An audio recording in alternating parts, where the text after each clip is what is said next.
صدقہ دیتی ہے، روزے رکھتی ہے، لیکن اس کے پڑوسی اس کی بدزبانی سے تنگ ہیں، اس کا کیا انجام ہوگا؟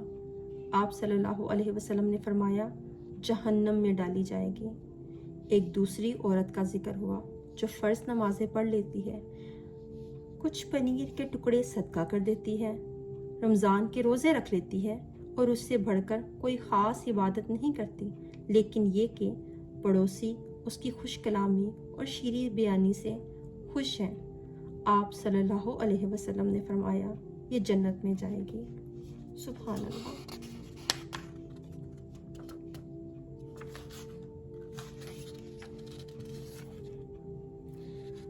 بنیادی اصول، ایذا پہنچانے سے گریز اور عدل۔ تمام علماء نے حسن اخلاق کی تعریف یہ کی ہے کہ آدمی دوسروں کو اذیت پہنچانے سے اپنے آپ کو روک لے۔ یہی اجتماعی تقوی کا بنیادی اصول ہے۔ غور کریں تو نکاح و طلاق کے مسائل، وراثت کے احکام، سیاست، معیشت کے قوانین، شریعت کی حدود، سب کا مدار اسی پر ہے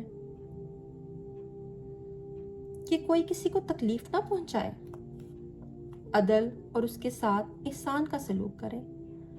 حضرت صلی اللہ علیہ وسلم نے فرمایا جو آدمی کسی مسلمان کو ایذا پہنچاتا ہے وہ مجھے تکلیف پہنچاتا ہے، اور جس نے مجھے ایذا پہنچائی اس نے اللہ کو ایذا پہنچائی۔ اللہ اکبر۔ اسی طرح حضرت صلی اللہ علیہ وسلم نے مسلمان کی تعریف یہی کی ہے کہ مسلمان وہ ہے جس کی زبان اور ہاتھ سے دوسرا مسلمان محفوظ ہو۔ لہٰذا اجتماعی تقوی یہ ہے کہ آدمی ظلم اور ایذا سے بچے اور اس سے بڑھ کر ہر انسان کے اس پر جتنے حقوق بنتے ہیں ادا کرے۔ یہ چیز صرف مسلمان اور مسلمان کے تعلقات تک ہی نہیں محدود رہے گی، بلکہ کافر و فاجر پر بھی اگر کسی نے ظلم کیا ہے تو اللہ اس کافر و فاجر کی دعا سنتا ہے۔ حضرت صلی اللہ علیہ وسلم نے فرمایا مظلوم کی پکار سے بچو، اسی لیے کہ وہ اللہ سے اپنا حق مانگتا ہے اور اللہ کسی صاحب حق کو اس کے حق سے محروم نہیں کرتا۔ ایک اور جگہ فرمایا یعنی اگر مظلوم خود گناہگار ہو تب بھی اس کی دعا سنی جاتی ہے، اور اسی طرح ایک اور جگہ اگر وہ کافر ہو تب بھی اس کی فریاد عرش تک پہنچتی ہے۔ اسی بنیادی اصول کے تحت انسان اور انسان کے تعلقات میں جان کا تحفظ، مال کی حرمت اور عزت و آبرو کا تحفظ شامل ہے۔